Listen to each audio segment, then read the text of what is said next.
안녕하세요. 저는 최근에 잘생긴 아들을 출산하게 된 30대 여자입니다. 지금 현재 몸조리는 끝난 상태고 정신없던 상황도 마무리가 돼서 잠깐 여유가 생긴 김에 사연을 신청하게 되었는데요. 이번에 안 좋은 경험을 해서 이 문제에 대해 심각하게 고민을 하고 있는 중입니다.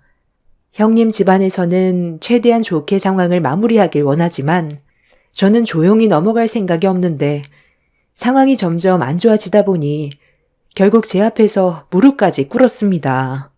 자존심을 절대로 굽히지 않던 형님이 저에게 무릎까지 꿇게 된 이유를 지금부터 설명드리겠습니다. 남편과 결혼했을 때 형님이 저에 대한 불만이 상당히 많았어요. 별로 신경 쓰지 않으려 했었는데 몇 번 상처를 받다 보니 저도 형님 대접을 해주고 싶지 않더라고요. 처음에는 형님이 무슨 말을 해도 최대한 좋게 넘어갔지만 몇 번 상처를 받다 보니 상대하고 싶지 않았고 이런 태도가 형님의 눈에도 거슬렸는지 저를 대하는 행동들이 점점 더 지나칠 정도로 심해지기 시작했어요. 정말 웃긴 게 가족들 앞에선 저를 대할 때 싫은 내색을 전혀 하지 않아요.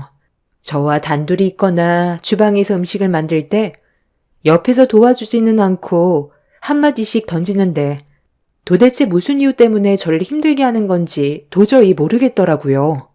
그래서 형님한테 저를 왜 싫어하냐고 물어봤는데 되돌아온 답변은 정말 어이가 없었습니다. 사람 싫은데 이유가 있냐면서 제가 시댁에 인사 왔을 때부터 마음에 들지 않았다는 말을 하는데 특별한 이유 없이 저를 괴롭히는 건 가족 간의 불화를 키우는 일이라고 얘기했지만 형님은 자기 눈에 한 번 아닌 사람은 평생 아니라면서 저와 좋은 사이가 될 수 없을 거라는 말로 상황을 더욱더 악화를 시켰습니다. 그 말을 들었을 때 더 이상 상대할 가치가 없다고 생각해 그때부터 아예 그냥 무시를 했어요. 저는 충분히 할 만큼 했다 생각했고 이 문제로 형님과는 가까워지고 싶은 마음도 없었어요. 형님이 저를 막대하는데 제가 형님한테 잘할 필요는 없다고 생각했었거든요. 그리고 형님과 둘만 있게 되는 자리는 최대한 피하면서 가족들과 함께 있었는데 이런 행동이 눈에 거슬렸는지 형님이 저를 따로 불렀습니다. 동서, 지금 나 무시해? 왜 내가 시키는 걸 하지 않는 거야? 이제는 아예 막 나가기로 작정한 거야? 한번 뒤집어 엎어봐야 정신 차리겠어? 형님이 시키는 게 부당하다고 생각해서 하지 않은 것뿐인데요. 왜 저한테 지시만 하고 형님은 아무것도 하지 않으려 해요? 한두 번도 아니고 모임 있을 때마다 저를 막 부려먹는 것 같은데 이거 정말 유치하다고 생각되지 않아요? 한두 살 먹은 나이도 아니고 저보다 손윗 사람이면서 이런 식으로 행동하는 거 정말 보기 안 좋네요. 형님 대접을 받고 싶으면 먼저 본이 되는 모습을 보여줘야죠. 형님이나 저나 별반 다르지 않잖아요? 뭐라고? 동서랑 내랑 별반 다르지 않다고? 정말 말 웃기게 하네. 지금까지 나를 같은 급으로 생각하고 있었던 거야? 식모딸 주제에 감히 우리 집안과 비교해? 식모딸이 어때서요? 형님 집안은 뭐 얼마나 대단하길래 저를 함부로 대하는데요? 저야 먹고 자고 싸는 건 별반 다르지 않잖아요. 좀 잘 산다고 해서 사람 함부로 대하지 마세요. 저는 형님과 좋은 관계를 만들어가고 싶지 얼굴 붉히면서 지내고 싶지 않아요. 굳이 얼굴 붉힐 필요 없는데 도대체 왜 이렇게까지 하세요? 제가 한마디도 안 지고 형님의 말을 받아치자 화가 머리끝까지 올라왔는지 목소리가 점점 높아지자 남편이 무슨 일 있냐고 방문을 두드리길래 더 이상의 대화는 의미가 없을 것 같아 방문을 열고 저 먼저 나왔는데 형님은 저를 끝까지 노려보면서 흥분을 가라앉히지 못했습니다. 도대체 제 어디가 얼마나 마음에 안 들길래 이렇게까지 분위기를 심각하게 만드는 건지 이해가 되지 않더라고요.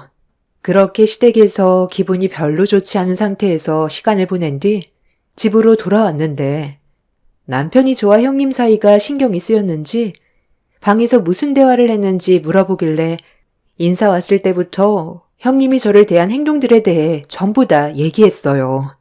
계속 참고 살아봤자 저에게 득이 되는 것도 없고 스트레스가 뱃속의 아이한테도 안 좋을 것 같아 전부 털어놨어요.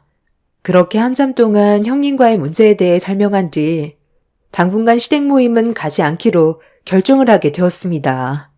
아무래도 임신한 제가 한동안 시댁에 가지 않게 되자 시모는 건강에 문제가 생긴 줄 알고 전화를 했어요. 그래서 솔직하게 어떤 상황인지 시모에게 설명해 주고 싶었지만 더 큰 문제를 만들고 싶지 않아 몸이 별로 좋지 않다고 대충 둘러댔습니다.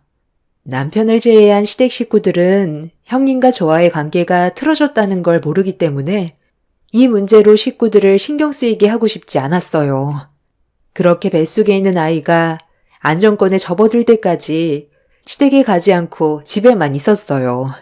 보통 결혼하면 시모에게 시달린다는 말을 많이 들었는데 저 같은 경우 시모가 아닌 형님에게 시달려서 상당히 골치가 아팠어요. 집에 있는 동안 어떻게 하면 형님과의 관계를 좋게 풀어갈 수 있을지 많은 고민을 했는데 제가 계속 시댁을 가지 않고 집에만 있게 되자 형님한테 전화가 오게 되었네요. 안 받아도 무슨 일 때문에 전화를 했는지 대충은 알고 있었지만 혹시라도 다른 일로 전화를 했을까봐 어쩔 수 없이 받긴 했는데 제 예상을 조금도 벗어나지 않았습니다. 형님의 말을 듣고 있는데 정말 한숨밖에 안 나왔어요. 언제까지 집에만 박혀 있을 거야?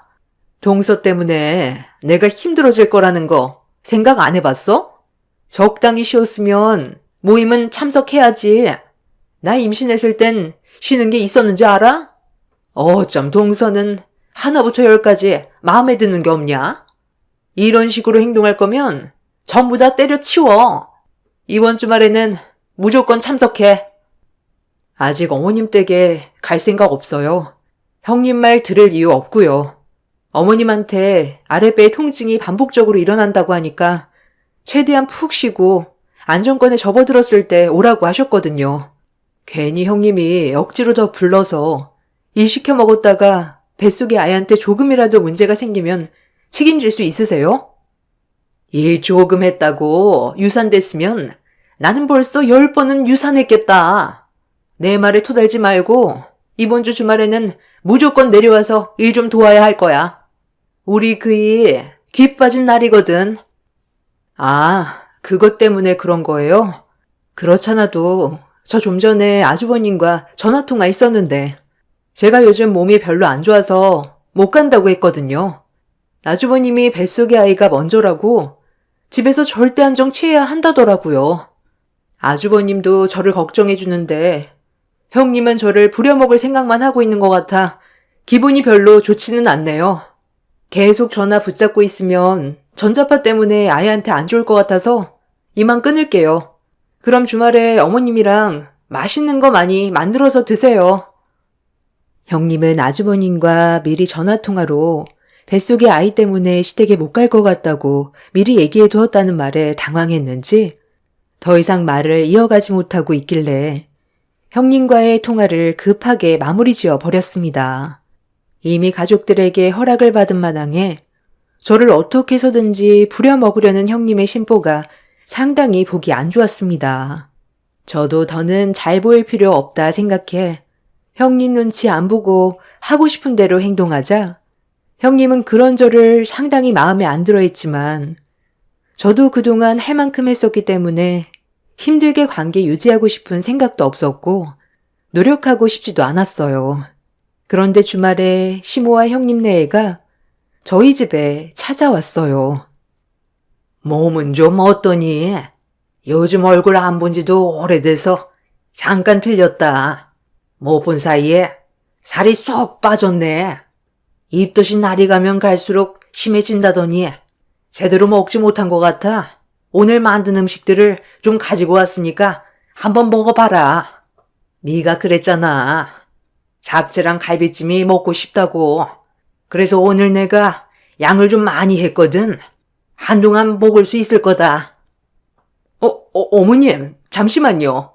아니 이거 저희 먹으려고 싸둔 건데 왜 동서한테 주는 거예요? 저희 가족도 갈비찜 얼마나 좋아하는데요. 제 허락 없이 주는 건 아니죠. 내가 만든 음식을 너한테 허락까지 받아야 되는 거니? 너는 아까 갈비찜 한 솥을 먹었잖아. 나는 아까 네가 갈비찜을 환장하면서 먹는 모습을 보고 돼지 한 마리가 집에 들어온 줄 알았다. 가족들도 생각해야지. 혼자만 배 터지게 먹고 입덧 때문에 고생하는 작은 며느리는 생각 안 나디? 지금은 입덧이 좀 괜찮은 것 같은데 이럴 때 먹지 못한 음식 입에 우겨 넣어야 되는 거야. 지금이 제일 많이 힘든 시기이긴 하지만 그래도 조금만 참으면 이것도 지나가니까 힘들어도 한 숟갈 떠보도록 하자. 예, 가서 갈비찜 좀 데우고 이거 잡채도 다시 좀 데워서 가지고 와라. 뱃속에 있는 아이가 아들이라서 이렇게 입덧이 심한가? 큰며느리가 임신했을 땐 딸이었는데 입덧 한 번 안 했었거든. 내 느낌상 이건 분명 아들인 게 확실한 것 같다. 우리 집안에도 이제야 아들 손자 얼굴 볼 수 있나 보다. 어머님, 정말 너무하세요. 잡채까지 동수한테 주면 저희 가족은 뭐 먹으라는 거예요? 어차피 입덧 때문에 아무것도 먹지 못할 텐데 그냥 저희가 가져갈게요. 쓸데없는 말 할 시간에 벌써 음식 다 데워서 가지고 왔겠다. 너 계속 불만 가질 거야? 시샘할 걸 시샘해. 나불거리지 말고 빨리빨리 움직여. 너는 어떻게 매사가 항상 불만이야? 갑자기 찾아오신 시모 덕분에 입덧이 심해서 음식 하나 제대로 먹지 못하고 있었는데 그날은 처음으로 음식을 마음 놓고 먹을 수가 있었어요. 아주버님도 제가 갈비찜과 잡채를 먹는 거에 대해 조금의 불만도 없었고 아이가 우선이라며 제 몸을 먼저 걱정해줬는데 형님은 예상했던 대로 제 입에 들어가는 음식들을 아깝게 생각하고 있었습니다. 입덧하면 먹었던 음식 전부 다 토해낼 텐데 그렇게 되면 너무 아까운 거 아니냐고 음식을 먹고 있는 도중에도 계속해서 불만을 터뜨렸어요. 옆에서 묵묵히 듣고 있던 시모는 결국 형님한테 언성을 높이면서 화를 내자 이 모든 불화가 저 때문에 시작됐다고 형님도 시모의 말에 대들었어요. 제가 왜 이렇게까지 불만이 많은 줄 아세요? 어머님이 동서만 챙기고 있잖아요. 저는 딸만 둘이라서 차별하는 거예요? 그리고 왜 저런 급 떨어지는 식모딸을 저희 집 식구로 들인 건데요? 저는 대기업에 다니고 있으면서도 이 사람과 결혼하는 거 겨우 허락받았었는데 왜 동서는 고민도 하지 않고 바로 허락해 준 거죠? 너무 불공평하잖아요. 거기에다가 동서 임신했다고 저 먹으라고 싸주신 줄 알았던 갈비찜에 잡채까지 전부 다 털어서 동서 주고 정말 너무하세요. 뭐가 너무하다는 거야. 너 첫 임신 때 이렇게 안 해줬니? 그리고 내가 언제 손녀딸 낳았다고 차별했다고 그래? 지금까지 한결같이 손녀들한테 사랑을 줬는데도 네가 나를 그런 식으로 생각하는 거잖아. 내 입에서 언제 너한테 아들 손자 낳아달라고 얘기한 적이 있어? 네가 그냥 아들을 낳지 못해서 자격지심에 그런 건 아니고 너는 첫째나 둘째나 입덧 한번 해봤니? 나는 아들 둘 낳으면서 입덧을 막 달 때까지 경험을 했던 터라 작은 애의 고충을 너무나도 잘 알기 때문에 그래서 조금이라도 도와주려 한 건데 이 정도로 불만을 가지면 앞으로 어떻게 얼굴을 보고 살아? 쓸데없이 집안 분위기 흐리지 말고 불만 가질 거면 너는 차이나 있어라. 아, 그래. 지금은 우리 어머니 말 듣는 게 좋겠어. 나도 요즘 어머니랑 같은 생각을 가지고 있었거든. 당신이 너무 예민해진 것 같은데 일단 화 좀 가라앉히게 차에 먼저 가 있어. 여기서 더 화내봤자 좋아질 거 하나 없어. 재수씨, 신경 쓰지 말고 일단 식기 전에 밥부터 먹어요. 이 사람이 요즘 많이 예민한가 봐요. 동서, 어머님 앞에서 왜 착한 척하고 그래? 원래 모습이 어떤지 가족들 앞에서 보여줘봐. 동서, 나랑 단둘이 있을 때 잡아먹을 듯이 엄청 대들잖아. 형수님, 계속 이럴 거예요? 저희 엄마가 그만 좀 하라잖아요. 밥 먹을 땐 개도 안 건드린다는데 정말 너무하시네. 형, 상황도 안 좋아지기 전에 형수님이랑 그만 가줘.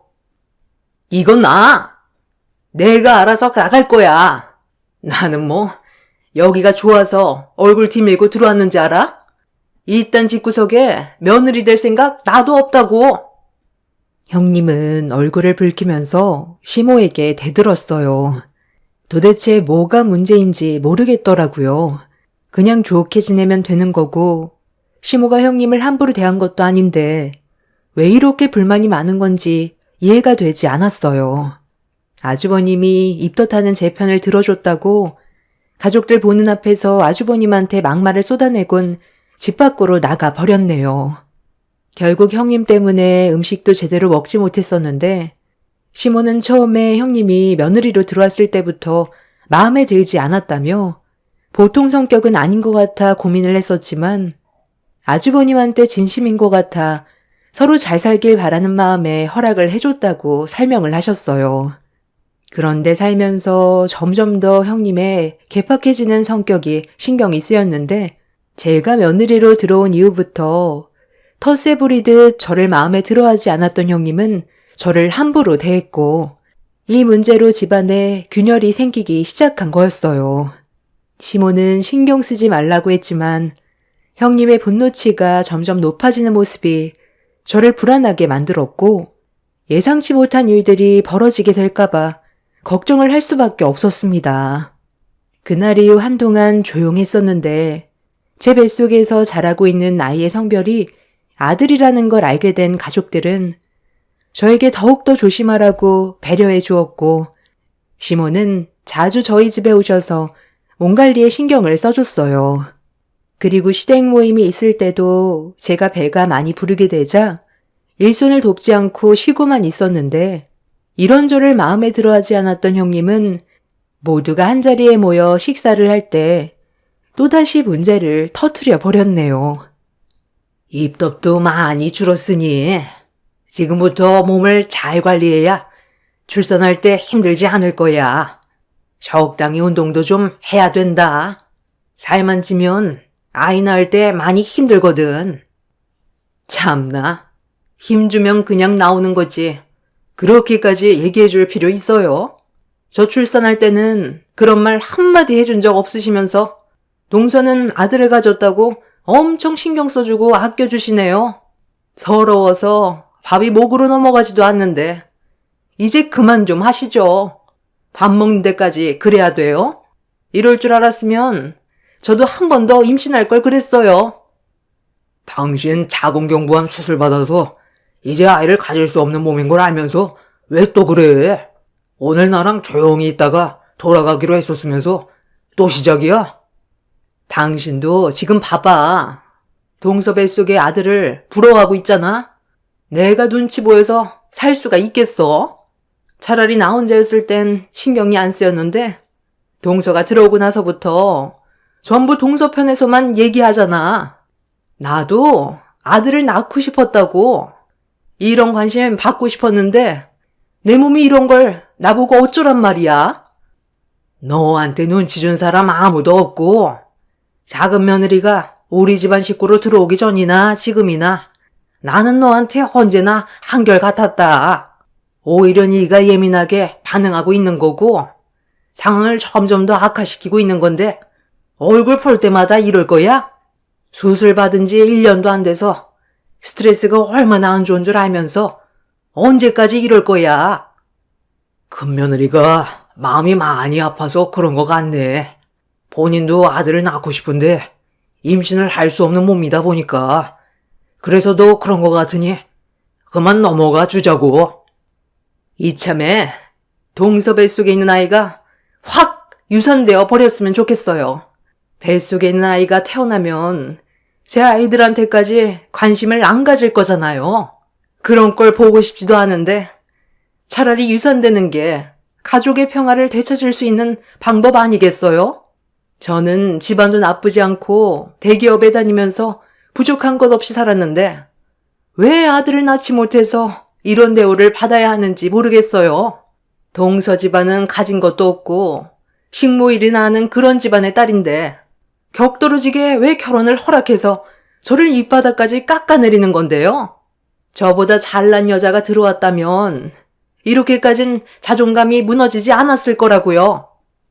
아무리 화가 나고 제가 싫다 해도 어떻게 유산이 됐으면 좋겠다는 말을 할 수가 있어요? 형님 수술 받고 아이를 가질 수 없는 몸이 돼서 우울증 온 거 아니에요? 병원에서 검사를 받아보는 게 좋을 것 같네요. 아무리 화가 나도 해선 안 될 말이 있는 건데 이건 정말 너무한 거 아니에요? 저 먼저 일어나 볼게요. 형님의 막말에 가족들 모두 입을 다물지 못할 정도로 엄청난 충격을 받았어요. 아무리 제가 마음에 안 들고 형님이 아이를 가질 수 없는 몸이라 해도 임신하고 있는 저에게 유산이 됐으면 좋겠다는 그 말은 절대로 해선 안 될 말이었습니다. 형님은 아무래도 자궁경부암 수술을 받았을 때 암의 위치가 안 좋아서 자궁을 드러냈다고 했었는데 이 문제를 우울증이 심각하게 온 것 같아 보였어요. 몸이 안 좋은 상태에서 가족들에게 관심을 받다가 제가 며느리로 들어오고 임신했는데 아들이라는 게 형님은 마음에 들지 않았던 거죠. 결국 형님의 충격 발언에 집안은 아수라장이 되었고 시모는 제가 왜 나가냐면서 형님을 내쫓아 버렸습니다. 아무리 수술을 받고 상황이 안 좋아도 가족들끼리 절대로 해선 안 될 말이 있는데 형님은 도가 지나셨다고 조금의 망설임도 없이 시댁에서 내쫓아 버렸습니다. 아주버님은 저에게 형님의 행동에 대해 미안하다면서 집으로 돌아갔지만 그날 받은 충격 때문에 한참 동안 진정이 되지 않아 심장이 두근거렸고 극도의 스트레스를 받았는지 아랫배에 통증까지 느껴지고 있었어요. 제가 배를 움켜쥐자 시모는 방 안에 눕는 게 좋을 것 같다면서 남편과 함께 저를 부축해 주셨는데 그 순간 엄청난 일이 터져 버렸습니다. 시부모님 집은 주택인데 밖에서 형님이 주먹만한 돌덩이를 던져서 유리창을 깨고 돌이 집 안으로 들어왔어요. 다행히 아무도 다치지 않았지만 형님의 행동으로 인해 엄청난 사고로 이어질 뻔했었고 만에 하나 돌이 제 배 위로 날아 들어왔다면 큰일 날 수도 있었던 상황이었습니다. 유리창이 깨지는 소리에 방문을 열고 들어온 시부는 경악을 했고 화가 머리끝까지 올라온 시모는 집 밖으로 나가 형님의 머리채를 잡아버렸어요.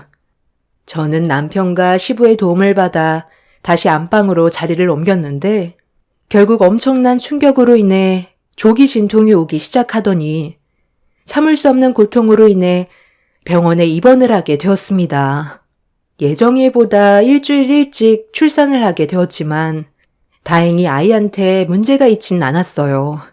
저는 문제가 커지지 않은 것만도 감사하게 생각하면서 시모와 엄마의 도움을 받아 몸조리를 받고 있었는데 그날 이후 며칠 잠잠했던 형님이 또다시 문제를 터뜨려 버렸네요.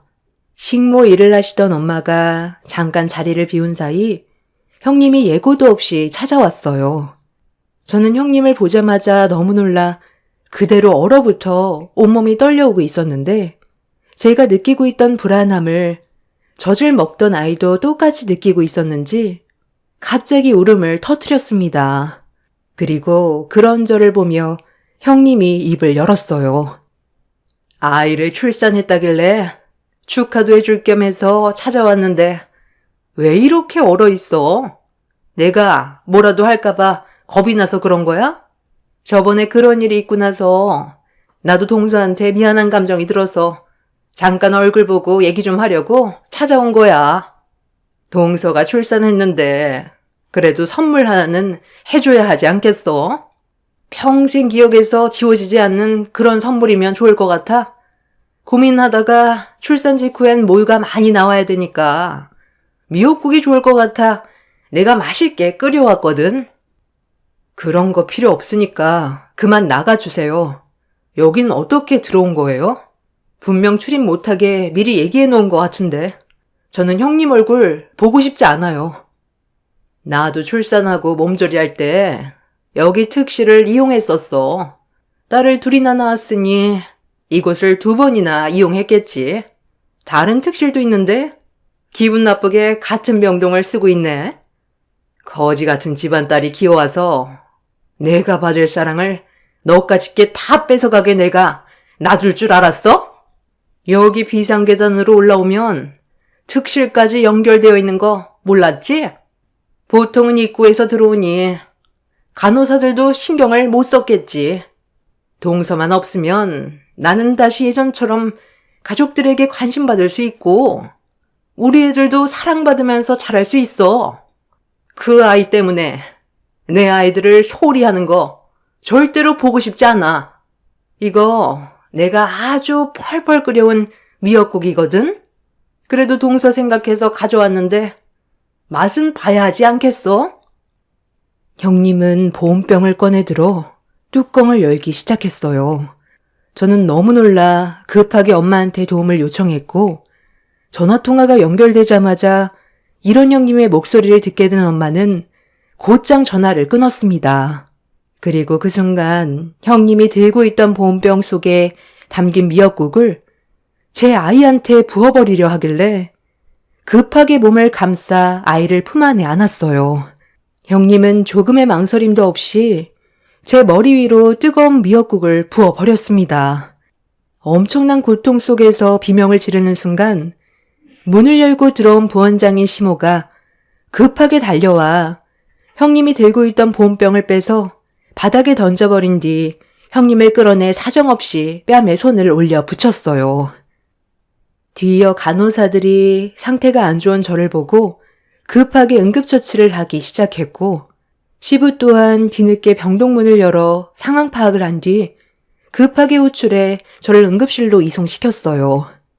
다행히 아이는 무사했는지 다친 곳은 없다는 말을 시부를 통해 전달받긴 했지만 저는 형님이 부은 뜨거운 미역국 때문에 화상을 입어 한동안 병원에 입원을 해야 하는 상황에 놓여버리게 되었죠.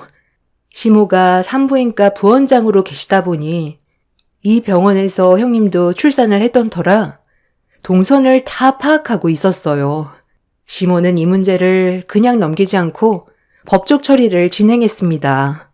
만약 조금이라도 대처가 늦었다면 아이한테 평생 지워지지 않을 상처가 남겨졌을 테고 저는 살아도 사는 게 아니었을 거예요. 그런데 정말 어이가 없는 게 형님은 자기가 저지른 행동에 대해서 뉘우치고 있다며 법적 처벌을 원하지 않고 있습니다. 저에게 용서를 구하면서 좋은 관계로 지낼 수 있는 기회를 달라고 하는데 어느 누가 현재의 상황을 겪고도 용서를 해줄 수가 있겠어요. 저는 조금의 망설임도 없이 법적 처벌을 요구했고 형님네의 가족들은 우울증으로 인한 정신병으로 무거워질 죄질을 조금이라도 줄이려고 하고 있는 중입니다. 형님 때문에 입게 된 화상 자국만 보면 화가 머리끝까지 올라오는데 어떻게 저보고 용서를 해달라는 말이 나올 수 있는지 이해를 할 수가 없습니다. 우울증으로 인해 정신병원에 입원해야 될 정도라곤 하지만 제가 받은 피해에 대해서는 충분히 죗값 받고 나왔으면 좋겠어요. 법정에선 현재 정신병으로 인해 현실 파악을 제대로 하지 못할 정도로 우울증이 심하다는 이유로 1년 6개월의 형을 선고했어요. 저는 그 말을 듣자마자 바로 항소 진행했습니다. 저에게 준 상처가 고작 1년 6개월밖에 안 된다는 게 더 화가 나네요. 형님네 부모님께서 하루도 안 빠지고 저희 집에 찾아와서 몇 시간 동안 용서를 구하시다가 돌아가세요. 선처를 부탁한다곤 하지만 저는 받아주고 싶지 않습니다. 형님이 저와 좋게 해결하고 싶다면서 무릎 꿇었던 적이 있었는데 그것도 전부 거짓된 행동 같아요. 현재의 상황에서 벗어나려고 수를 쓰고 있는 행동이 눈에 환하네요. 이 문제로 최근에 아주버님은 아이들한테까지 정신적으로 문제가 생기게 될까봐 형님과 끝내 이혼까지 한 상태입니다. 더는 저희 집안의 식구가 아니게 되었죠. 이번 일을 통해 제가 확실하게 느낀 건 사람의 본성은 절대로 변하지 않는다는 거예요. 형님의 악함은 죄를 뉘우쳤다는 말을 입 밖으로 뱉어도 절대로 변하지 않을 사람입니다. 이번 항소로 더 많은 징역을 살다 나왔으면 좋겠어요. 들리는 말로는 형님의 암이 다른 장기에 전이가 됐다는데 저에게 그런 말은 더 이상 상관이 없는 것 같습니다. 차라리 이 세상에 없는 존재가 되어버리는 게 더 많은 사람들의 안전을 보장해주는 길인 것 같아요. 제 기가 막힌 사연을 들어주신 여러분들 감사합니다. 안녕하세요. 저는 항암치료 3차까지 진행하고 현재는 거의 완치가 되어가고 있는 중입니다. 그래서 심적으로 어느 정도 안정이 돼서 이렇게 사연을 신청할 수 있게 되었습니다. 죽음의 문턱 앞에까지 밟아본 저로선 지금의 삶이 너무 소중하고 앞으로 남은 인생을 좀 더 가치 있게 살아가기 위해 물려받았던 가업을 정리하려고 준비 중에 있습니다. 적지 않은 인생을 살아가면서 큰 굴곡 없이 살아가던 저에게 예기치 못한 일이 벌어졌을 때 많은 변화가 있었는데 제가 암에 걸리게 되자 부부관계에 조금씩 금이 가기 시작했어요.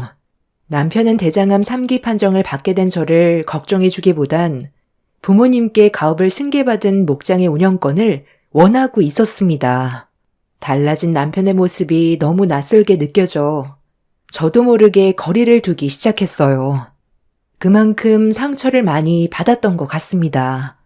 당장 입원을 해야 되고 언제 끝날지 모를 병원 생활을 해야 될 저를 보면서 마음 아파하는 것보다 연매출 20억 정도 되는 목장의 소유권에 대한 욕심을 강하게 나타냈어요. 실망스러운 모습 때문에 입을 닫아버리게 되자 남편은 그런 저를 차갑게 대했고 원하는 대답을 듣기 전까진 신경질적으로 변해버렸습니다. 제가 남편 뜻대로 움직이려 하지 않자 화가 났는지 시댁 식구들에게 저를 상당히 안 좋게 얘기해서 상황을 심각하게 만들었고 어느 정도 예상은 했지만 성격이 불같은 시모는 입원해 있는 병실에까지 찾아와 한바탕 난리를 쳤어요. 어려운 일을 겪게 됐을 때 도움을 주는 게 가족인 건데 시댁 식구들은 아픈 저보다 돈을 더 우선시하고 있었습니다.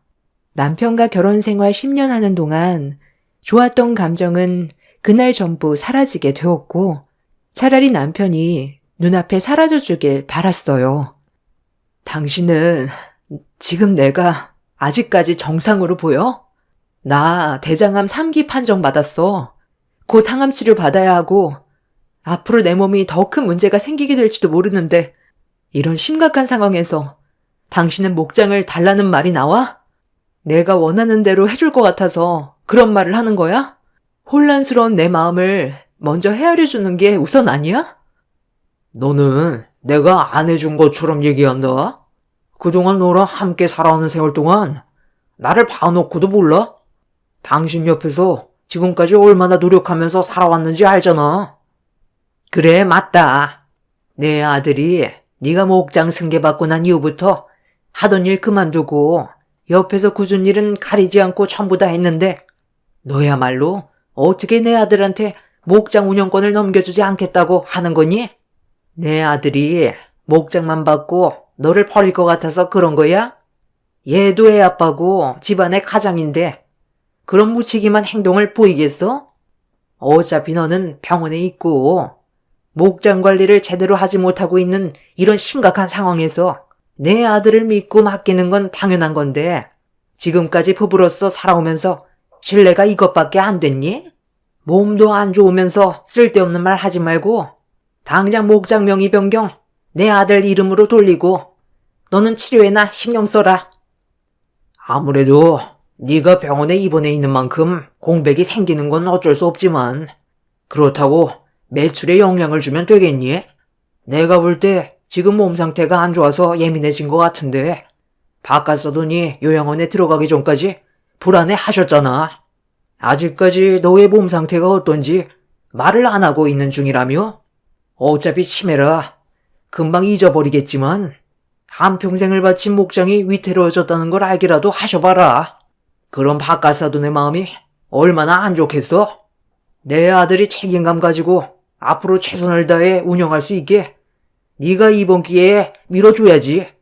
너도 병원에 있는 동안 많이 불안할 텐데 내 아들이 그냥 의무적으로 일을 하는 거랑 다르게 명의가 이전되면 자기 사업이 되는 거니 그만큼 자기 위치에 대해 무게감을 가지고 더 많은 신경을 쓸 테고 그럼 지금보다 훨씬 더 안정적으로 목장이 돌아갈 텐데 내 아들을 못 믿고 계속 불화만 키운다면 목장이 잘 운영될 수 있겠어? 내 생각도 명의를 이전해주는 게 당연하다고 생각된다.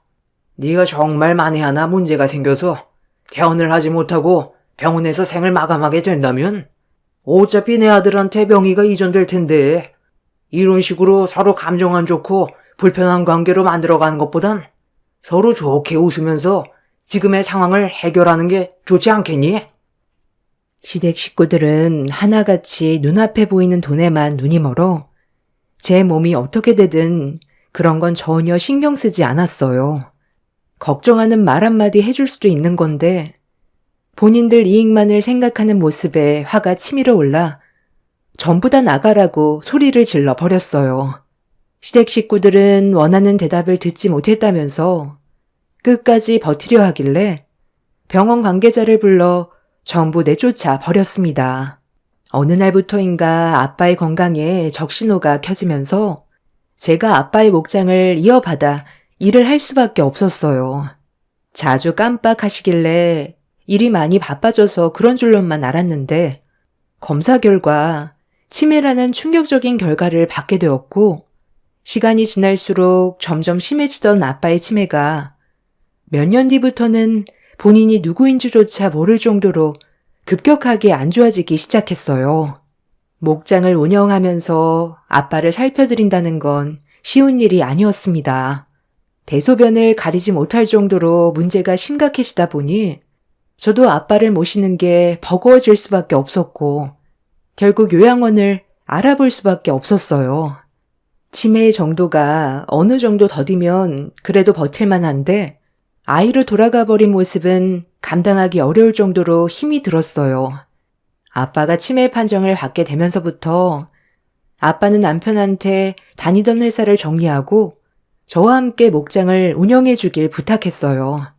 그렇게 아빠의 부탁으로 고민 끝에 오랜 기간 다니던 회사를 그만두고 저와 함께 목장을 이끌어오게 되었습니다. 제 사연을 들어주시는 분들 중에 분명 치매 때문에 고생하시는 분들이 계셔서 잘 아시겠지만 이 문제가 단순하지 않다는 걸 아실 거예요. 자식으로서 건강이 급격하게 안 좋아지신 아빠를 모시는 건 당연한 일이었고 저 또한 그렇게 하고 싶었지만 치매는 인간으로서의 한계를 시험하게 만들 정도로 저를 너무 지치게 만들었습니다. 결국 요양원에 모시기로 결정을 내린 이유는 아빠가 힘들게 목장 일만 하시다가 유제품 가공 사업까지 확장하셨는데 성공적인 결과를 얻을 수 있었고 힘들게 성공한 만큼 아빠의 사업이 무너지게 하고 싶지 않았어요. 제 얼굴조차 못 알아볼 정도로 치매가 심해진 아빠를 요양원에 모실 수밖에 없는 상황과 결정에 대한 죄책감 때문에 한동안 정신적으로 너무 괴로웠고 그렇게 힘든 시간들을 이겨내오면서 열심히 앞만 보며 살아왔습니다. 사업을 성공적으로 이끌어가야 아빠가 좋아해 주실 것 같았어요. 엄마가 옆에 계셨다면 그나마 덜 힘들었겠지만 제가 어렸을 때 독사에 물리셔서 심장마비로 먼저 떠나셨어요. 그래서 아빠와 서로 의지하며 오랜 시간 함께 해왔었는데 요양원에 모실 수밖에 없었던 현실이 제 마음을 찢어지게 만들었고 한동안 정신적 고통에서 벗어나기 힘들었지만 남편이 옆에서 많이 도와줘서 힘겨운 시간들을 이겨낼 수가 있었습니다. 그렇게 겨우 버티면서 살아가고 있었는데 대장암 판정은 저에게 너무 가혹했고 도저히 받아들이기가 힘들었어요. 이런 말도 안 되는 상황 속에서 생긴 또 다른 문제는 남편이 변했다는 거였어요. 아빠는 치매로 요양병원에 계시고 저는 대장암으로 병원에 입원해 있으니 눈앞에 보이는 재산에 사람이 변해버렸고 10년의 결혼 생활은 한순간에 무너져 내리게 되었네요. 시댁 식구들은 목장을 넘기라고 시도 때도 없이 병원을 찾아왔어요. 제가 병실에서 꼼짝도 하지 못하니 아예 목장에 살림까지 차려버린 것 같았습니다. 너희들의 신뢰가 고작 이것밖에 안 되는 거니? 10년간 함께 살아오면서 서로 믿고 의지해 왔을 텐데 돈 때문에 균열이 생겨야 되겠어? 나도 새언니가 이해가 안 되는 게 우리 오빠 이용해 먹을 건 다 이용해 먹었잖아요. 앞으로 어떻게 살아갈 건데요? 오빠 없으면 언니 아무것도 못하잖아요. 법적으로 부부이고 평생 의지하며 살아가야 할 텐데 앞으로 언니 병간호 해주고 옆에 있어준다는 조건으로 목장 명의 이전해달라는 건데 그게 그렇게 싫어요? 이런 말까진 안 하려 했는데 언니 대장암 이겨내지 못하면 결국 그 재산들 전부 우리 오빠한테 가게 되는 건 당연한 건데 굳이 이렇게까지 고집 부리는 이유가 뭐예요? 이럴수록 언니만 더 힘들어지는 거 몰라요? 적당히 튕기고 이제 그만 명의 옮겨줘요. 언니가 병원에서 누워있는 동안 오빠는 목장에서 힘들게 땀 흘리고 있다고요. 우리한테 도움 받으려면 언니도 포기해야 되는 것들도 있는 거예요. 손에 쥐고 있으면 뭐가 달라져요? 좋게 웃으면서 해결해요. 이번에 우리 가족 전부 짐 싸서 너희 집으로 들어갔다. 버릴 거 버리고 쓸데없는 짐들 전부 다 정리했거든. 사돈어른 방에 있던 짐들 전부 다 폐기 처분했고 그 방에 내가 사용 중인데 여기저기 보수해야 될 곳이 꽤 되더라. 이참에 그냥 새로 리모델링 할까 생각 중이다. 쓸데없는 짐들이 너무 많아서 거의 다 버렸는데 상관없잖아. 사돈어른께서 치매 때문에 본인이 누구인지조차 모를 정도로 심각한데 들어와 살 일도 없고 평생 요양원에서 나오지 못할 테니 그 집 놀릴 바엔 내가 들어가서 사는 게 좋지 않겠어? 애들 밥도 챙겨야 하니까 나도 어쩔 수 없는 선택을 한 거니 당연히 이해해 줄 거라 생각한다. 원래 살던 우리 집보다 넓어서 좋긴 하다만 아무래도 목장 옆에서 살다 보니 몸에 목장 냄새가 좀 배기긴 했는데 그래도 공기가 좋아서 살만 하더구나. 내 아들한테 명의 이전만 해주면 모든 게 완벽할 텐데 우리가 원하는 대로 해주질 않으니 지겨운 얼굴 보고 싶지 않아도 어쩌겠어. 문제를 해결해주지 않으니까 계속 올 수밖에 없는데 우리도 시간이 지날수록 점점 지치니까 목소리가 높아지는 건 어쩔 수 없는 것 같구나. 의사 말로는 항암 치료 뒤 수술을 받아도 안 좋아질 수도 있을 거라는데 굳이 이렇게까지 해야 되겠어? 우리 며느리가 마음이 넓은 줄 알았는데 그런 몸으로도 돈이 우선인 걸 보니 아직 덜 아프구나. 돈이 우선이라고요? 제가 지금 대장암으로 병원에 있으니까 곧 죽을 것 같아요? 그래서 저와 한마디 상의도 없이 저희 아빠 짐을 처분한 거예요? 저는 절대로 병원에서 생을 마감하지 않을 거예요. 악재까지 치료받아서 꼭 태어날 거라고요. 당신들은 내가 비정상적으로 보이겠지만 내가 봤을 땐 당신들이 더 비정상적이야. 죽기를 바란 사람처럼 행동하고 있으면서 목장을 달라고 하면 그 말을 내가 따를 것 같아?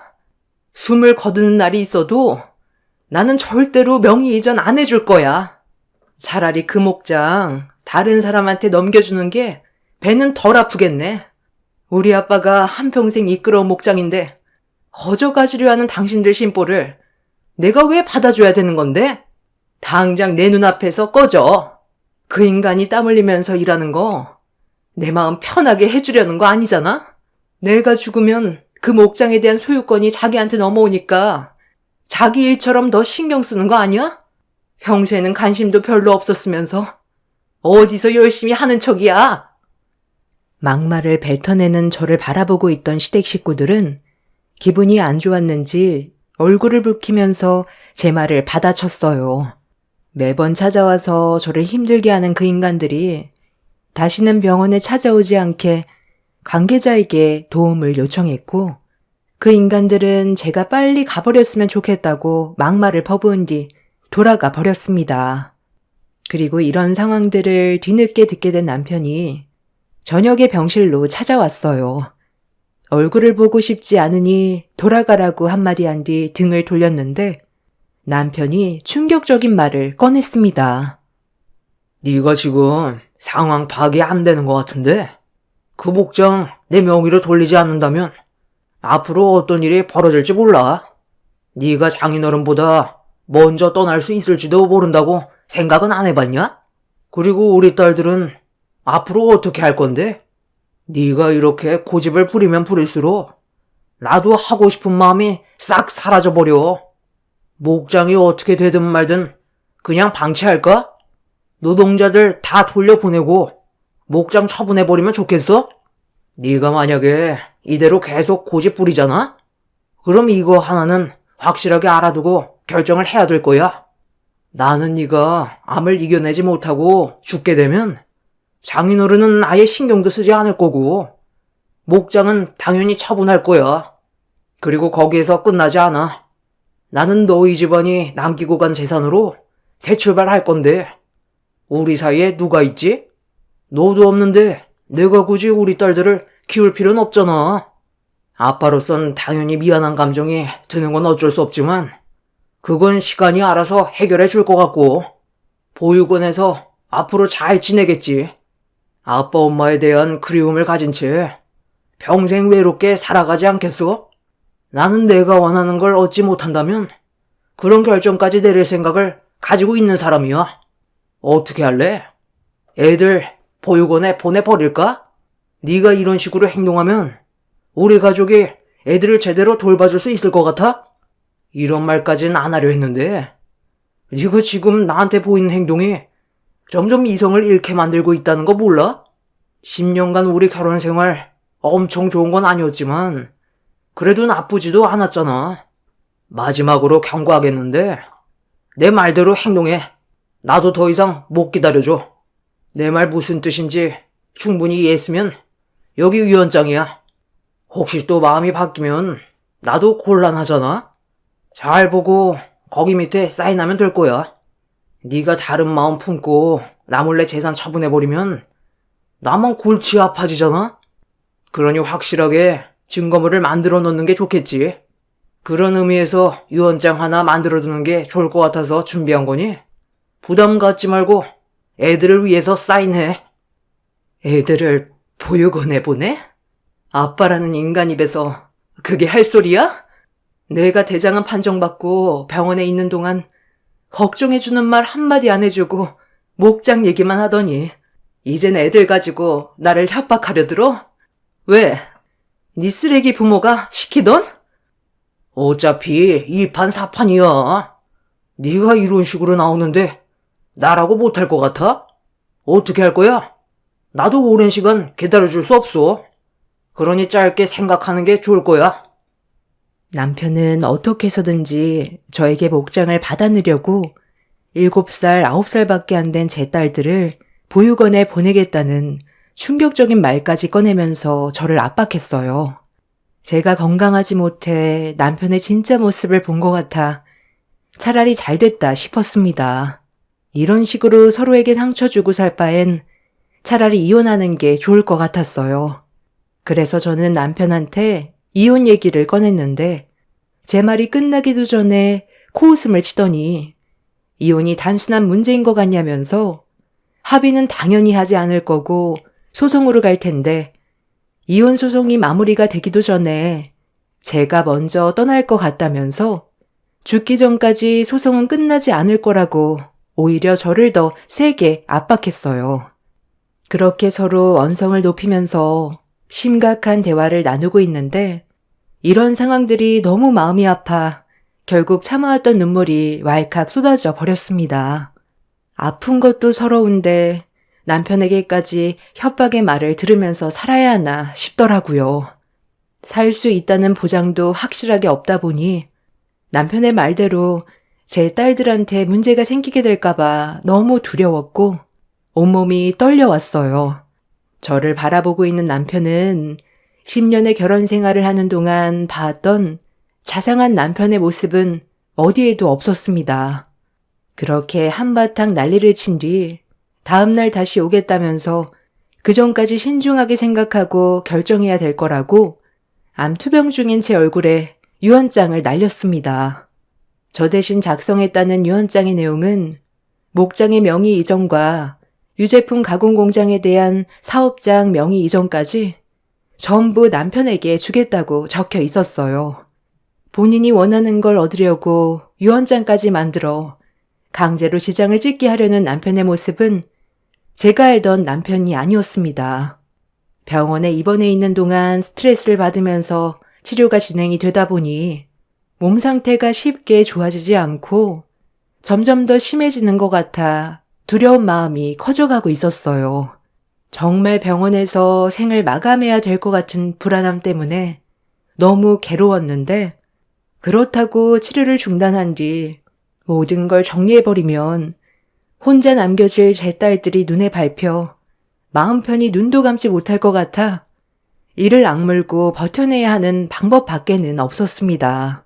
그렇게 다음 날은 어김없이 찾아왔고 남편과 나눈 대화를 전해 들었는지 시모가 아침 일찍 병실 문을 열고 들어오더니 기분 좋은 아침에 서로 얼굴을 붉히지 말고 좋게 끝내자면서 손을 내밀었습니다.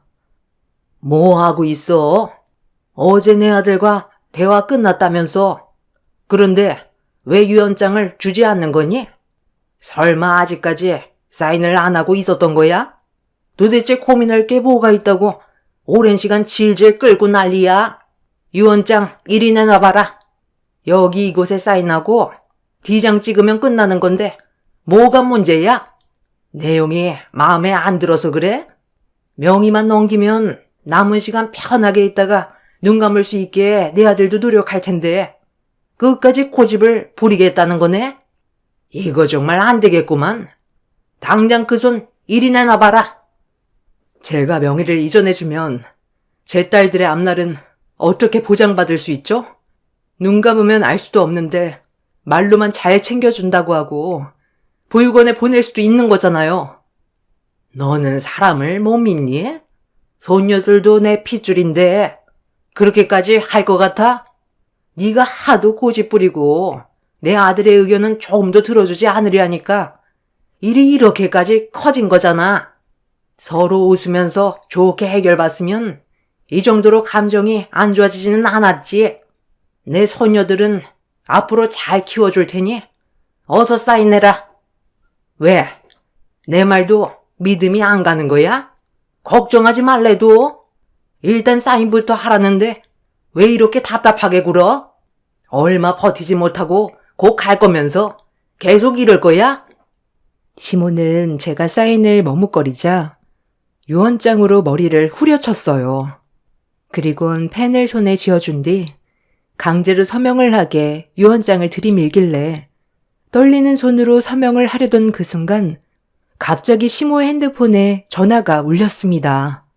시모는 저에게 서둘러 사인하라면서 손짓을 하며 전화 통화를 했는데 표정이 어두워지더니 핸드폰을 바닥에 떨어뜨렸어요. 그리곤 힘없이 그 자리에 주저앉아 버리길래 뭔가 일이 생겼다는 걸 느낌적으로 알 수가 있었습니다. 시모는 멍한 얼굴을 하곤 천천히 몸을 일으키더니 그대로 병실을 뛰쳐나갔어요. 시모의 핸드폰에선 남성분의 목소리가 들려오길래 바닥에 떨어진 핸드폰을 주워들어 통화를 이어나갔고 수화기에서 들려온 말은 엄청난 충격을 가져왔습니다.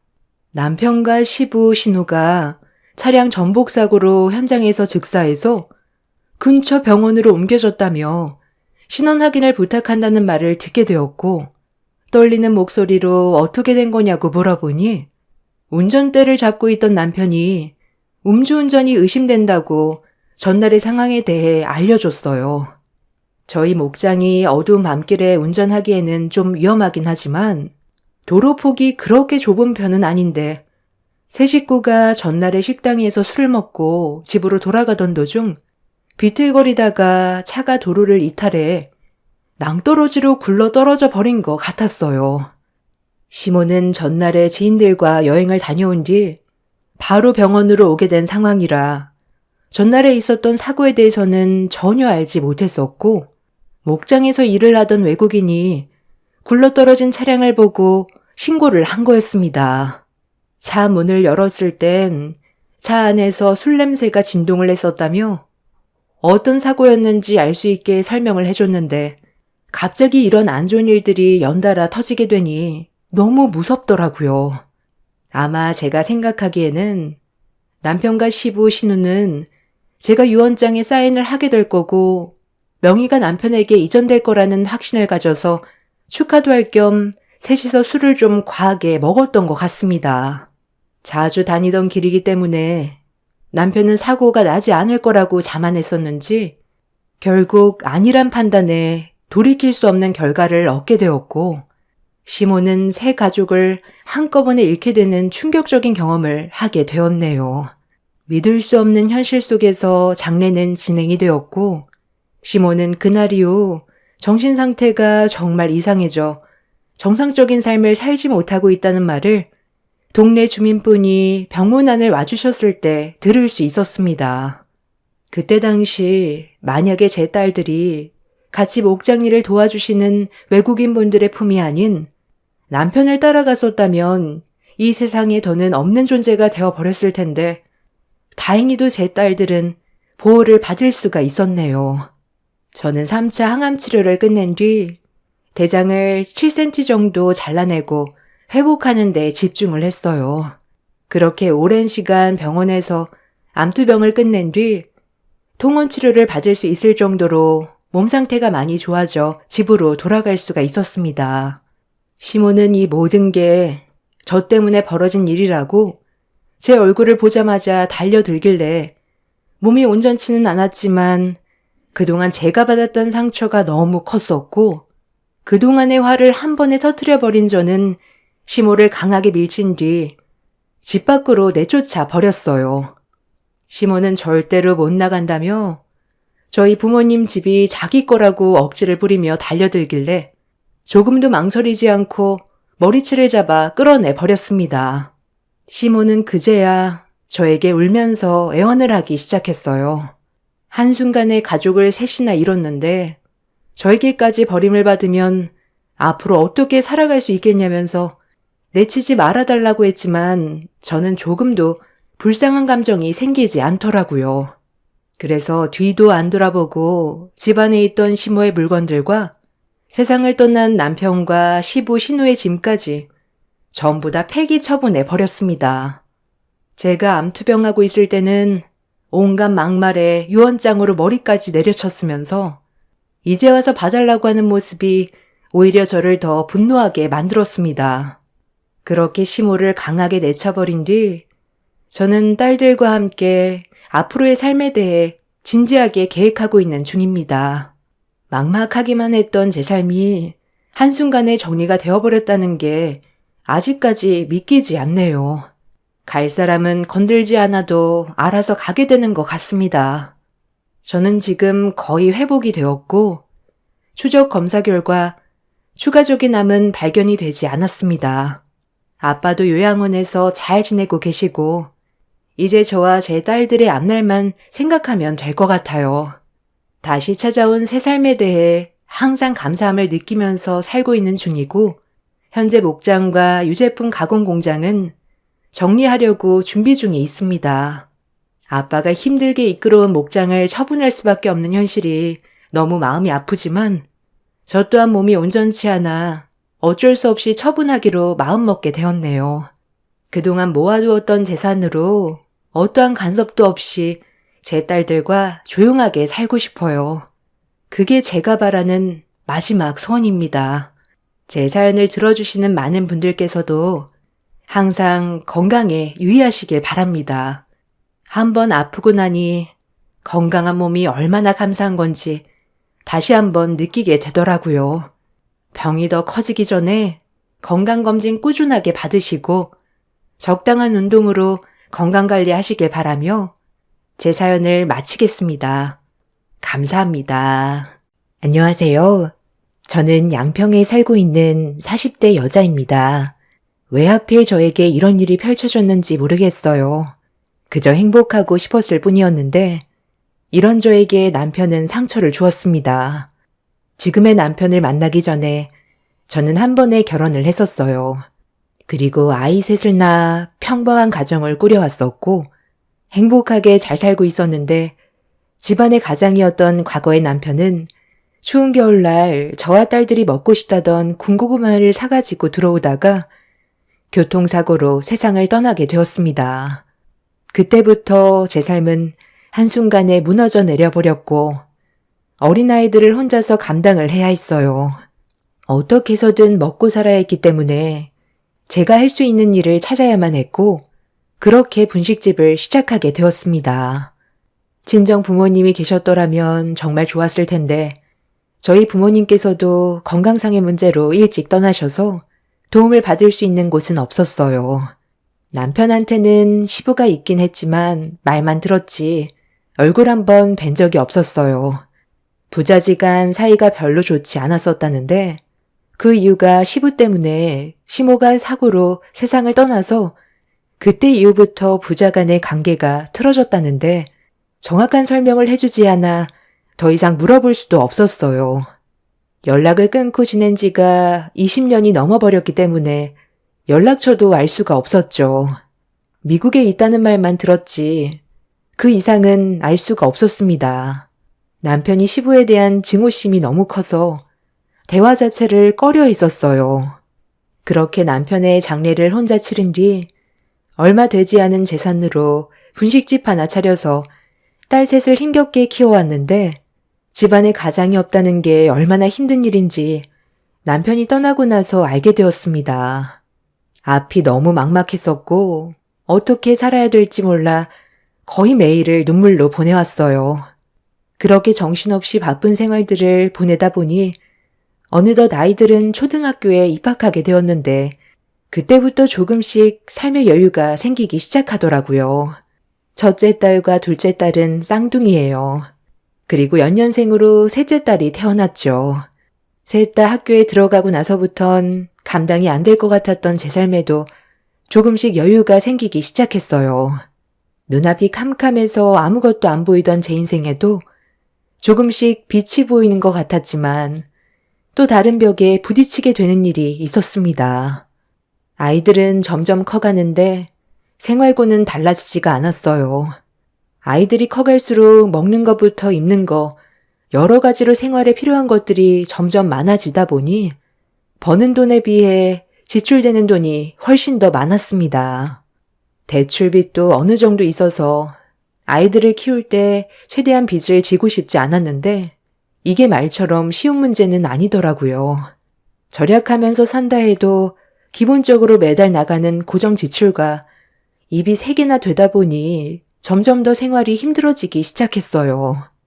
그런데 이런 제 불행한 삶에 예상치 못한 한 사람이 갑자기 나타나게 되면서 엄청난 변화를 가져오게 되는 일이 있었습니다. 어느 날부터인가 저희 분식집을 자주 찾아오던 한 손님이 있었어요. 처음엔 크게 신경 쓰지 않았는데 갑자기 삶이 많이 힘들지 않냐는 말을 하기 시작하더라고요. 단골 손님이라 대화도 자주 나눴었기 때문에 제가 어떻게 살고 있는지 어느 정도는 알고 있어서 생활고에 시달리고 있다는 걸 알고 힘들지 않냐는 말을 꺼냈을 때 갑자기 눈물이 왈칵 쏟아졌어요. 남편이 떠나고 나서 그동안 앞만 보며 정신없이 달려오다 보니 저를 돌볼 시간이 없었는데 그 사람이 힘들지 않냐고 얘기했을 때 분식을 만들고 있던 제 손이 눈에 들어왔습니다. 갈라지고 부르터서 고왔던 손이 만신창이가 되어 있는 걸 보니 감정 조절이 되지 않더라고요. 그런데 눈물을 흘리고 있는 저에게 다가온 그 사람이 그만 고생하고 자기와 함께 같이 살자며 꽤 오래전부터 저를 마음에 두고 있었다는 말을 갑자기 꺼냈습니다. 전혀 예상하지 못했던 말을 듣게 된 터라 많이 당황스러웠는데 그날 이후부터 지속적으로 저에게 계속 마음을 보여주었고 그런 관심이 싫지만은 않았어요. 하지만 저는 다른 사람과 새 출발할 수 없다는 현실을 받아들여야만 했어요. 저와 아이들을 감당할 수 있는 남자는 이 세상에 없다는 걸 알기 때문에 저에게 관심이 있는 그 사람 또한 아주 잠깐의 동정일 것 같았습니다. 그래서 그 사람의 마음을 받아주지 않았는데도 끊임없이 구애하는 바람에 결국 몇 번 만나게 되었어요. 저도 힘든 삶을 살아오면서 좋은 남자 만나 행복해지고 싶었고 누군가에게 의지하고 싶은 마음이 너무 컸었기 때문에 그 사람의 관심이 싫지가 않았었죠. 그렇게 몇 번 만나다 보니 어느새 그 사람이 제 마음 깊숙이 자리를 잡게 되었고 새 출발에 대한 진지한 대화를 이어나갔어요. 그리고 결혼을 허락받기 위해 예비시댁에 인사를 하러 가게 되었죠. 정말 많이 떨렸는데 처음 얼굴을 마주하게 된 예비시모가 저를 반갑게 맞아주셨습니다. 애들이 셋이나 있다는 말을 들었을 때 꽤 당황스럽긴 했지만 그렇다고 둘이 안 만날 것도 아니니 뭐 어쩌겠어. 재혼시켜줘야겠지. 내 아들도 이미 결혼을 한번 다녀왔었고 서로 안 맞아서 결국 이혼까지 해서 평생 여자를 안 만날 줄 알았는데 또 이렇게 좋은 인연을 만나 새 출발하고 싶다는데 내가 말릴 이유가 뭐가 있겠니? 누구나 완벽한 삶이 없듯이 둘이서 어렵게 결정한 만큼 오래오래 행복하게 잘 살았으면 좋겠다. 그게 내가 원하는 거야. 제가 처음으로 인사를 하러 갔을 때 반대를 하지 않았어요. 오히려 저와 그 사람이 행복하게 살길 바라셨죠. 저에게 아이가 셋이나 있다는데도 크게 상관하지 않았습니다. 오히려 조용했던 집안이 시끌벅적한 게 더 좋다면서 긍정적으로 바라봐 주시길래 너무 감사했습니다. 그렇게 저는 사랑하는 사람과 재혼을 하게 되었는데 그건 제 인생의 최대의 실수였다는 걸 나중에서야 깨닫게 되었습니다. 남편과 재혼을 하고 3일간은 정말 행복했었어요. 그런데 3일 뒤 엄청난 사건이 터지게 되었습니다. 오늘은 일찍 마감하자고 했었잖아. 이제 분식집은 그만하자니까. 내가 잘 벌고 있는데 왜 계속 고생을 하려는 거야? 그냥 집에서 살림만 하면 안 돼? 우리 어머니 그동안 혼자서 얼마나 외로우셨는데 당신이 집에 있으면서 좀 더 가까워지는 시간을 가져봐봐. 그리고 내가 왜 분식집을 그만두라고 하는지 알아? 파리가 너무 꼬이잖아. 내가 불편하게 생각하면 그만하면 되는 거지. 왜 이렇게 고집을 부리는 건데? 이번 달 안에 무조건 정리해. 내 말 알아들었지? 정리하는데도 시간이 좀 필요하다고 했잖아요. 식재료는 전부 소진하고 끝내야죠. 이대로 정리해버리면 얼마나 아까워요. 그리고 학생들이 분식집 닫지 말라고 하도 부탁을 해서 저도 그간 정이 많이 들었는지 쉽게 정리가 되지 않아서 그래요. 네, 손님. 여기 말씀하신 떡볶이 1인분, 튀김 1인분이요. 다음에 또 오세요. 당신 지금 뭐 하는 거야? 내가 그런 말 하지 말라고 그랬지? 뭘 다음에 또 와? 어차피 정리할 건데 내 말은 아예 들을 생각조차 없는 거야? 그리고 그 눈웃음은 또 뭔데? 당신이 이런 식으로 계속 꼬리를 치니까 남자들이 얼씬거리는 거 아니야? 한 번 말하면 좀 들으면 안 돼? 당신 원래 이렇게 가벼운 사람이었어? 나한테도 엄청 눈웃음 쳐서 내 마음 뺏어가더니 그 버릇 아직까지 못 고치고 있네? 어제도 조심하라고 분명 말을 했을 텐데 뭐든 과하면 문제가 일어나는 거라고? 내가 뭘 했다고 그래. 장사하면서 밝게 인사하는 건 당연한 건데 도대체 뭐가 문제라는 건지 모르겠네. 당신이 너무 예민하게 반응을 하는 것 같아. 방금 나한테 뭐라고 그랬어? 내가 한 가지는 분명히 지키라고 했을 텐데 내가 나이가 5살이나 많으니까 무조건 존대하라고 얘기했지? 이 사람이 나랑 재혼한 지 얼마나 됐다고? 벌써부터 말을 놓고 있어? 남편이 좋게 얘기하면 그냥 하면 되는 거지. 어디서 지금 말대꾸야? 내 말이 말 같지 않아? 하라면 하라고. 저에게 자상한 줄로만 알았던 남편이 손님들도 있는데 갑자기 화를 내면서 분식을 팔기 위해 준비해 놓았던 식재료들을 전부 다 바닥으로 내던지더니 테이블과 의자를 뒤엎어 버렸어요. 너무 놀란 저는 뭐 하는 짓이냐고 화를 냈지만 남편은 저를 노려보면서 자기 몰래 다른 남자를 만나고 있는 거 아니냐며 의심까지 하기 시작했어요. 상황을 더 악화시키고 싶지 않다면 하루빨리 분식집을 정리하고 집에나 처박혀 있으라고 거친 말을 쏟아내는데 그 모습을 결혼 이후 처음 보게 된 터라 많이 놀랐고 당황스러웠어요. 결국 남편이 그날 한바탕 난리를 치는 바람에 어쩔 수 없이 분식집 문을 닫고 집으로 돌아갈 수밖에 없었습니다. 그러니까 내가 뭐라고 그랬어? 내 아들 심기 건들지 않게 항상 조심하라고 얘기했잖아. 다른 남자들한테 살갑게 하는 거 별로 안 좋아한다고 얘기했을 텐데. 본식 장사하면서 항상 손님들 상대해야 되는데 내 아들한테 신경이 안 쓰이게 할 수는 없잖니? 상황을 악화시키지 말고 하루빨리 정리하는 게 좋지 않겠어? 우리 집안 돈이 없는 것도 아니고 내 아들이 부동산 사업하면서 그래도 꽤 자산을 모아뒀는데 그걸로 생활하면 충분하잖니? 시엠이랑 같이 사는 게 많이 불편해서 그러는 건 아니지? 내가 너한테 터치하는 게 뭐가 있니? 우리 집에서 함께 생활한 지 벌써 3일이나 지났는데 아직도 적응이 안 되는 거야? 장사를 하면서 어떻게 인상만 쓰고 있어요. 저도 정말 노력 많이 하는 거예요. 그리고 그 사람이 분식 가게를 정리했으면 좋겠다고 하는 것도 신중하게 생각하고 있고요. 저도 시간이 필요한데 무조건 정리하라고 하는 건 억지인 거죠. 아무리 약간의 의견 차이가 있다 해도 가게를 난장판으로 만들어 놓는 건 정말 문제가 있는 거라고요. 제가 얼마나 놀랐는지 아세요? 그리고 그이가 하는 행동을 보면 저와 결혼하기 전에는 원래 성격을 숨긴 건 아닌지 좀 의심스러워요. 뭐라고? 내 아들이 분식집을 난장판으로 만들어놔서 그래? 그런데 그건 네가 먼저 잘못한 거잖니? 내 아들 말을 들었으면 이런 일은 생기지도 않았겠지? 네가 잘못한 건 생각도 안 하고 내 아들한테만 문제가 있다고 얘기하는 건 아니지? 네가 내 아들의 의견을 따랐으면 그렇게 상황을 악화시켰겠니? 어머니, 저 왔어요. 당신 나랑 잠깐 얘기 좀 해.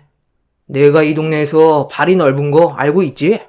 내 주위 사람들 얘기를 좀 들어보면 당신이 어제 마트에서 장을 보고 있었는데 어떤 남자랑 한참 동안 웃고 떠들었었다며? 딱 봐도 같이 장 보면서 바람 피우고 있는 것 같은 느낌이 들었다는데 나한테 그거에 대해 설명 좀 해봐. 뭐? 내가 바람을 피웠다고? 당신이 지금 단단히 오해를 하고 있는 것 같은데 우리 결혼한 지 이제 막 3일 지났어. 정식으로 부부가 된 지 얼마 되지도 않았는데 무슨 바람이야. 그리고 당신만 이 동네에서 발이 넓은 거 아니야. 나도 이 동네에서 분식집을 얼마나 오래 했는데 동네 지나다니면 웬만한 사람들은 거의 다 알고 있을 정도라고. 마트에서 만났던 그분 우리 가게 단골 손님이셔. 내일 아침에 회사에서 단체로 산에 올라가는데 김밥 50줄 부탁하길래 너무 고마워서 대화 좀 나눴던 것뿐이야. 이게 뭐가 그렇게 잘못됐다는 건데? 내가 모든 상황들을 일일이 설명해 줄 순 없잖아. 내가 바람 피우고 있는 것 같다고 말한 그 사람 누구야? 쓸데없는 말로 남의 가정사에 문제를 일으킨 그 사람 얼굴 좀 봐야 될 것 같네. 나는 당신과 결혼하고 나서 지금까지 단 한 번도 문제될 만한 행동을 저지른 적이 없었다고. 당신이야말로 나를 난처하게 좀 하지 마. 아까 분식집에서 손님들 있는데 의자 집어던지고 다음날 만들어야 될 음식 재료들 전부 바닥으로 던져버린 건 무조건 당신이 잘못한 행동이야. 몸부터 움직이기 전에 먼저 생각을 좀 하고 나와 대화부터 하라고. 남편이 잘못된 행동들을 바로잡았으면 좋겠다고 부탁을 했는데 이런 제 말을 듣고 있던 남편은 기분이 많이 상했는지 흥분을 하면서 화를 내더니 갑자기 옆에 있던 물건을 집어들어 바닥으로 내던져 버렸어요. 저는 진지하게 대화를 이끌어가고 있는데 남편은 그런 제 말을 아예 들으려 하지 않았습니다. 그 모습을 보던 저는 그 사람이 왜 이혼을 했는지 알겠더라고요. 그 사람에게 문제가 있었기 때문에 이혼을 하게 됐다는 걸 알 수 있었고, 그런 모습에 실망한 저는 더 이상 아무 말도 하지 않았습니다. 더 건드려봤자 상황만 악화될 것 같아 일단 최대한 좋게 넘어가려 했는데 저에게 성큼성큼 걸어오던 남편이 갑자기 제 뺨에 손을 올렸어요. 너무 놀란 저는 분노하며 소리를 질렀는데 남편의 입에서 나온 말을 듣게 된 순간 입을 다물지 못했습니다. 어디서 남편의 말에 토를 달아? 네 인연 빼다 박은 꼴도 보기 싫은 애들까지 걷어들여줬으면 종처럼 평생 떠받들면서 살 생각이지. 감히 나한테 대들어? 오늘 이 시간부로 이 집에서 한 발자국도 못 나갈 줄 알아. 적당히 눈치껏 행동해야지. 좀 전에 그 난리를 쳤던 걸 알면서도 나한테 대들어? 너는 나랑 법적으로 부부인 걸 잊었나 본데 집안의 가장인 나를 하늘처럼 떠받들어야 되는 거라고. 좋게 말할 때 알아서 고개를 숙일 것이지. 뭘 잘났다고 고개를 쳐들어? 지금 뭐 하는 짓이야? 나한테 이러려고 지금까지 쫓아다닌 거야? 내가 잘못한 게 뭔데? 나는 지금까지 당신한테 조금이라도 피해주지 않으려고 정말 많이 노력하고 있었다고. 나한테는 애들도 셋이나 있으니까 그게 너무 미안해서 당신한테 조금이라도 짐이 되지 않게 하려고 분식집 일도 쉽게 놓지 못했던 거야. 우리 결혼한 지 이제 3일밖에 안 됐는데 어떻게 내 얼굴에 손을 올릴 수가 있어? 내가 사람을 잘못 본 것 같네. 그동안 가식적인 모습에 속았던 거였어. 그래서 뭐 어쩌려고? 이혼이라도 하게? 내가 널 놔줄 것 같아? 너를 내 여자로 만들려고 그동안 분식집에서 떡볶이 사 먹은 게 얼만데? 곱게는 못 보내주지. 그리고 너한테 있던 빚도 다 갚아줬잖아. 나랑 이혼하면 그 돈 다 토해내야 되는데 다시 예전처럼 가난에 찌든 삶으로 돌아가고 싶어? 마지막으로 경고하는데 내가 딱 한마디 하면 그냥 그 말에 무조건 따라.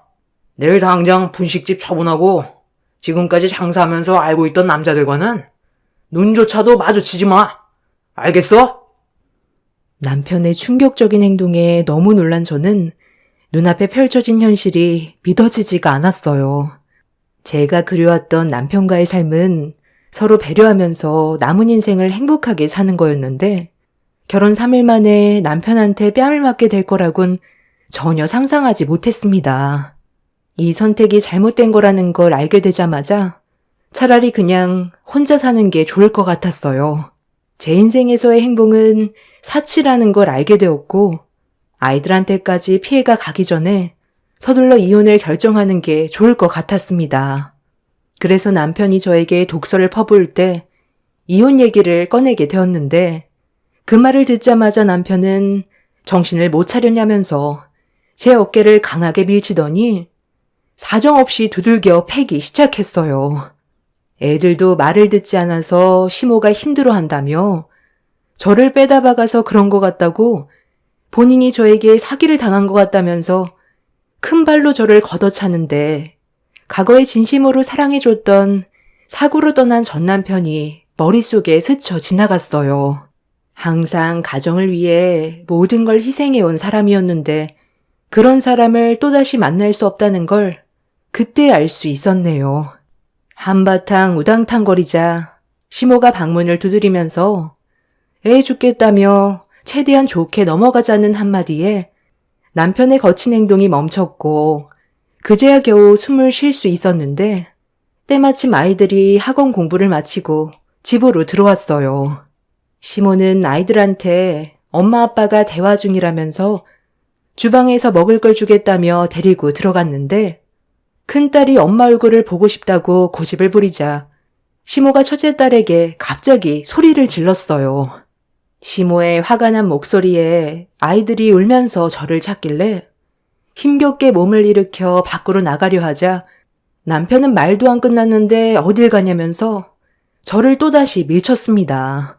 이미 당할 만큼 당했고 더 이상 이 집구석에 붙어 있을 필요도 없던 상태라 조금의 망설임도 없이 남편의 다리 사이를 사정없이 걷어차 버렸어요. 제가 건장한 남자를 한 번에 쓰러뜨릴 수 있는 방법은 다리 사이를 걷어차는 방법밖엔 없었습니다. 제 발에 정통으로 맞은 남편은 엄청나게 고통스러웠는지 비명을 지르면서 뒹굴기 시작했어요. 그렇게 겨우 방문을 열고 거실로 나온 순간 경악할 만한 광경을 두 눈으로 목격하게 되었습니다. 시모가 첫째 딸이 마음에 들지 않는다고 옆 머리카락을 치켜 올려 세우고 있었어요. 제 딸은 하지 말라고 눈물을 흘리면서 괴로워하고 있는데도 버릇없는 건 저나 딸이나 똑같다고 어른으로서 절대로 해선 안 될 행동을 제 딸에게 저질러 버렸습니다. 그 모습을 보고 눈이 돌아버려 이성의 끈을 놓아버린 저는 시모에게 거침없이 달려가 머리채를 잡아버렸고 한바탕 난리를 친 다음 아이들을 데리고 밖으로 나가려는데 뒤에서 제 어깨를 잡은 남편이 괴로운 표정으로 어딜 나가냐며 절대로 못 나간다고 화를 내길래 저는 그런 남편을 밀친 뒤 또다시 조금도 망설이지 않고 다리 사이를 세차게 걷어차 버렸습니다. 두 번을 허용하게 된 남편은 처음엔 비명을 지르더니 두 번째는 숨소리도 내지 못하고 그대로 뻗어버려 거품까지 물어버렸습니다. 그렇게 현관문을 열고 집 밖으로 나오는 순간 제 눈앞에 한 노인이 서 있었어요. 처음 본 사람이었는데 저와 잠깐 동안 마주친 사이 뒤에서 시모가 자기 아들한테 발길질했다고 저를 가만두지 않겠다며 달려오는데 그 모습이 너무 무서워서 급하게 문 앞에 서 있던 노인에게 저와 아이들을 지켜달라며 부탁을 했어요. 그런데 그 노인분의 입에서 나온 한마디가 저를 얼어붙게 만들었고 그런 저를 바라본 그 노인은 잘 찾아온 것 같다면서 달려오는 시모를 붙잡아 사정없이 바닥으로 패대기쳐 버렸습니다. 제 앞에 서 있던 노인은 다름 아닌 전 남편의 아버님이었어요. 미국에 계시다고 들었는데 갑자기 제 앞에 나타나 전 남편의 이름을 입 밖으로 꺼냈을 때 너무 놀랐었고 저와 아이들을 진심으로 지켜줄 수 있는 분이 나타났다는 거에 참았던 눈물이 왈칵 쏟아져 버렸습니다. 남편은 저와 아이들을 가만두지 않겠다고 힘겹게 몸을 일으켜 골프채를 들어 휘두르면서 다가오자 전시부는 내 살부치한테 뭐 하는 거냐면서 휘두르는 골프채를 잡아 빼서 들더니 남편의 엉덩이를 사정없이 후려쳤어요. 전시부는 모든 걸 법대로 진행하겠다면서 저와 아이들을 데리고 차에 올려 태웠습니다. 처음 얼굴을 보게 된 전시부는 전 남편의 사진을 보여주면서 말을 이어나가셨어요. 그리고 그 말을 듣게 된 저는 엄청난 충격을 받게 되었습니다. 전시부가 전 남편을 찾아온 이유는 전시부의 몸에 치료받기 힘들 만큼 큰 병이 걸려서 주변 정리를 끝내고 전 남편의 얼굴을 보려고 했다가 사망 소식을 접하게 됐다는 소식에 저를 찾아온 거였어요. 과거에 큰 사고가 있었다. 그 일 때문에 내 아들과 인연이 끊어지게 되었지. 나를 많이 원망했던 것 같아. 한 번의 실수로 인수 엄마는 끝내 살아 돌아오지 못했으니까 나는 우리 가족 셋을 살리려고 했었는데 나 혼자서는 역부족이었어. 전부 내 잘못이었지. 오래간만에 떠난 여행이 즐거웠었고 기분이 들떴던 나는 외식을 할 때 반주로 술을 약간 마셨었는데 추운 겨울날 히터를 틀고 집으로 돌아가던 도중 졸음이 쏟아졌고 잠깐 정신을 잃었을 땐 이미 반대편에서 오는 차량과 충돌 사고가 나버린 뒤였지. 너무 큰 충격을 받았던 나는 힘겹게 내 아들과 집사람을 차에서 빼내려 했는데 아들은 구출을 했지만 집사람이 차량에 발이 끼어서 나오지 못하고 있었던 거야. 온 힘을 다해 빼내려 했었는데 갑자기 차에 불이 붙게 되면서 빠져나오지 못한 인수 엄마는 결국 내 실수로 엄청난 고통과 함께 세상을 떠나게 된 거였어. 해외에서 근무를 하던 나는 오래간만에 가족들과 즐거운 시간을 보내려 했던 것 뿐이었는데, 한 잔의 술이 되돌릴 수 없는 결과를 가져왔던 거였지.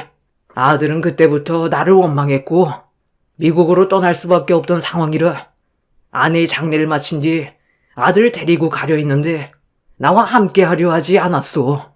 계속 설득을 했지만 나를 원망하던 아들의 마음을 되돌릴 순 없었지. 결국 나 혼자 미국으로 떠나야만 했고 서로 연락을 끊고 살게 되었는데 세월이 지날수록 내 아들이 어떻게 살고 있는지 너무 궁금해서 미국에서 하던 일을 전부 다 정리하고 한국으로 돌아오려고 준비를 하고 있었는데 그날따라 배가 너무 아프더라고. 그래서 병원에서 검사를 받아봤더니 대장암 4기라네. 살 날이 얼마 남지 않았다는 말을 들었을 때 하늘이 무너져 내렸고 하루빨리 아들을 봐야 할 것 같아 한국으로 귀국했는데 내 아들이 사망했다는 소식을 접하게 된 거야. 그리고 내 아들이 결혼을 했다는 것도 알게 되었고 수소문 끝에 내 아들과 함께 살아왔던 며느리가 어디에서 살고 있는지 알 수 있었는데 이런 힘든 삶을 보낼 거라곤 정말 상상도 못했었다. 이 모든 게 내 잘못으로 인해 시작된 거라 너무 미안하구나. 너희들한테 조금만 일찍 찾아왔다면 이런 불행을 막을 수도 있었을 텐데 내가 며느리 너를 볼 면목이 없다. 전 시부의 과거를 듣고 난 이후 남편이 왜 전 시부를 원망했는지 이해할 수 있겠더라고요.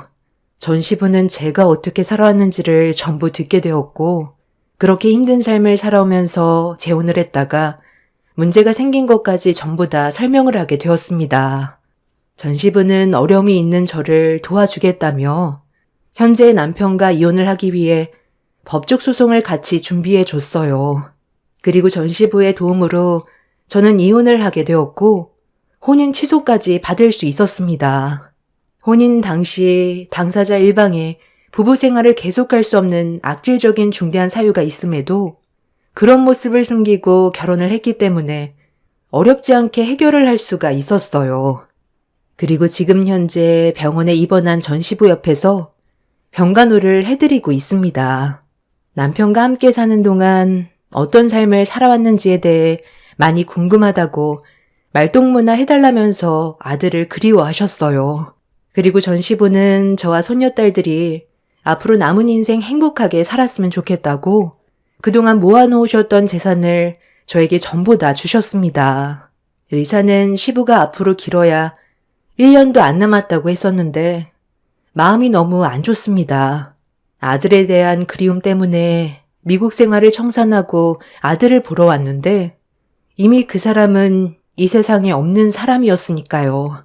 그동안 미국에서 홀로 살아오면서 많이 외로웠다고 했는데 살아계신 동안 제가 옆에서 지켜드리면서 외롭지 않은 시간을 함께 보내드리려고요. 그래도 시부가 저를 찾지 않았다면 지금도 힘든 삶을 살고 있었을 텐데 시부 덕분에 제 아이들과 다시 새로운 삶을 시작할 수 있게 된 것만도 감사하게 생각하고 있어요. 시부의 건강이 안 좋은 건 안타까운 일이지만 저도 아이들의 앞날을 생각해야 되기 때문에 언제까지 우울해하지 않으려고요. 행복한 생각만 하면서 시부의 마지막 길도 웃으면서 떠날 수 있게 좋게 마무리해 드리려 합니다. 제 사연 들어주신 분들 감사합니다.